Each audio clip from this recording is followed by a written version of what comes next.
नमस्कार। आज एक स्पेशल आवाज एक्सप्लेनर मैं और हमारे एग्जीक्यूटिव एडिटर साहब नीरज बाजपेयी करने जा रहे हैं। इस एक्सप्लेनर में हम समझेंगे कि जो भारत के फॉरेक्स रिजर्व्स यानी जो फॉरेन करेंसी का आपका भंडार है वहाँ किस हिसाब से मोमेंटम दिखाई पड़ रहा है। नीरज जी, पिछले काफ़ी दिनों से हम ये देख रहे हैं कि रुपया डॉलर के सामने काफ़ी वीक हो चुका है, लगातार गिरते जा रहा है, रिकॉर्ड लोस पे है और इसके कारण जो है आरबीआई ने इंटरवेंशन किया है, लेकिन वो इंटरवेंशन महंगा पड़ा है। फॉरेक्स रिजर्व्स जो है हमारे वो गिरते चले जा रहे हैं। देखिए, करेंसी को अगर अपने सेव करना बचाना है, रुपए को अगर बहुत नहीं गिरने देना है तो आपको डॉलर की सप्लाई मेंटेन रखनी पड़ेगी। इसीलिए रिजर्व बैंक ने इंटरवेन किया और जो उनका अपना फॉरेक्स रिजर्व है उसमें से खर्च किए। दो फिगर्स आप देखिए कितने इंपॉर्टेंट हैं। जनवरी से जुलाई 2022 के बीच में 38 बिलियन डॉलर्स रिजर्व बैंक ने खर्च किए करेंसी को सेव करने के लिए, इंटरवीन करने के लिए। हमारा फॉरेक्स करीब $650 बिलियन था अक्टूबर 2021 में, और आज अगर आप देखिए तो $550 बिलियन बचा, यानी $100 बिलियन से ज़्यादा हम लोग खर्च कर चुके हैं इसलिए कि करेंसी सेव करें। हुआ ये इसलिए क्योंकि जब एफआईआईज़ ने बहुत बिकवाली की तो डॉलर यहाँ से निकला और विदेश की तरफ गया। $250 बिलियन के आसपास उन्होंने बेचा, तो उसकी वजह से हमको अपनी करेंसी को सेव करने के लिए 80 लेवल्स को नहीं जाने देना, उसको नीचे लाने के लिए लगातार ये इंटरवीन करना पड़ा। इसीलिए आप देख रहे हैं कि हमारे मुद्रा भंडार से काफ़ी फॉरेक्स से डॉलर निकल गए हैं।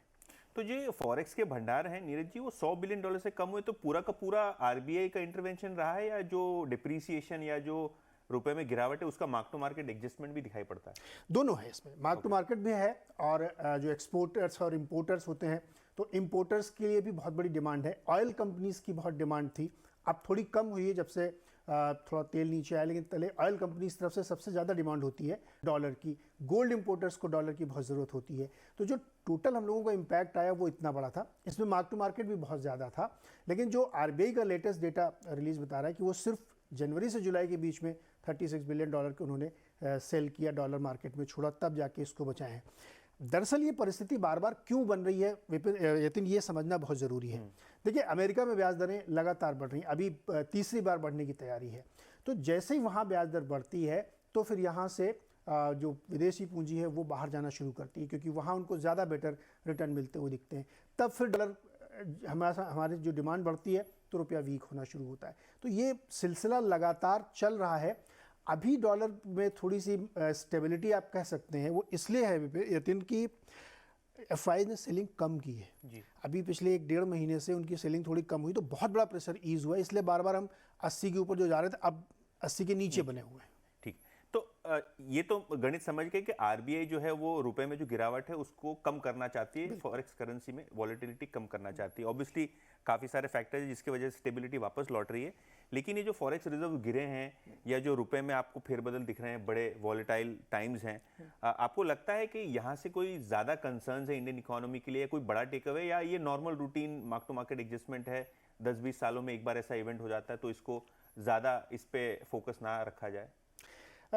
इसके दो जवाब हो सकते हैं। एक जवाब तो ये है कि जो फॉरेक्स रिजर्व है उसका वो होता है इसलिए कि हमको अगर ज़रूरत के समय डॉलर की ज़रूरत पड़े तो हम उसको इस्तेमाल करें, और इसीलिए किया भी गया है।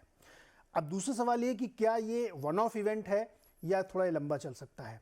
तो जो परिस्थिति रशिया और यूक्रेन युद्ध के कारण बनी, कोरोना के कारण बनी, फिर पूरी दुनिया की जो इकोनॉमिक सिचुएशन बनी, वो एक वन ऑफ हो सकती है। लेकिन दुखद ये है कि ये परसिस्टेंट कर रही, लगातार ये चलती जा रही, प्रोलॉन्ग हो गई है।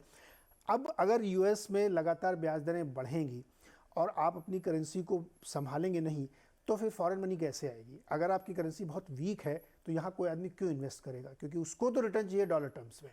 तो इसलिए लगातार जब फेड की तरफ से यानी अमेरिका के सेंट्रल बैंक की तरफ से ब्याज दरें बढ़ेंगी तो हमारे महंगाई हो या ना हो, हम चाहे ना चाहे, हमको अपनी ब्याज दरें बढ़ानी पड़ती हैं और फिर करेंसी में उसका इंपैक्ट देखने को मिलता है। तो मुझे लगता है ये वन ऑफ इवेंट है, थोड़ा लंबा खिंच गया है। ओके, और एक आखिरी सवाल क्योंकि रैप करेंगे इसके बाद।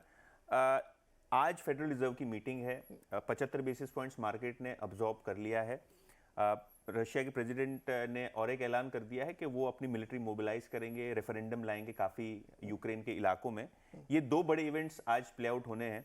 आपको लगता है अगर फेडरल रिजर्व 100 बेसिस पॉइंट्स यानी 1% अगर ब्याज दरें बढ़ाए तो एक बड़ा शॉक रुपए वर्सेस डॉलर में आ सकता है, और किस हिसाब से आप पूरा सेटअप देख रहे हैं रुपए के लिए? देखिए, अगर 75 बेसिस पॉइंट यानी 0.25% तो गिवन है, मान के चल रहे हैं लोग, 1% भी हो सकता है, क्योंकि कुछ लोगों का मानना है कि शायद फ्रंट लोडिंग करे फेड, क्योंकि इन्फ्लेशन कम नहीं हो रहा है। दोनों ही परिस्थितियों में अगर आप 0.25% करते हैं या 1% करते हैं, तो हमको एक शॉकर इसलिए लगेगा क्योंकि हमारी जो क्रेडिट पॉलिसी आने वाली है उसमें हम फिर से एक बार ब्याज दरें बढ़ाएंगे और उसका इम्पैक्ट करेंसी में देखने को मिलेगा। आप डॉलर इंडेक्स को ध्यान से देखिए, 110 पे है वो। आज अगर वो ब्याज दरें तेजी से बढ़ती हैं तो वो ऊपर की तरफ जाएगा, डॉलर और स्ट्रांग होगा ग्लोबल करेंसी के अगेंस्ट में।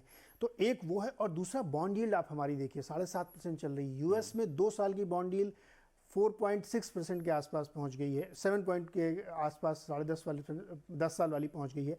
तो ये इशारा इस तरफ कर रहा बॉन्ड मार्केट कि आपकी करेंसी को आपको बचाना पड़ेगा और ये शॉकर लगेगा, 0.25 हो या 1 हो, करेंसी में थोड़ी वीकनेस आएगी। चलिए, तो ये नोट पे फिर से एक बार रैप अप कर लेते हैं। रुपए का जो मोमेंटम है वो टेम्पररी है, और शायद एक बार ये जो ब्याज दरों का बढ़ने का सिलसिला यूएस में थम जाए तो शायद फिर से एक बार करेंसी में स्टेबिलिटी आती हुई नजर आएगी।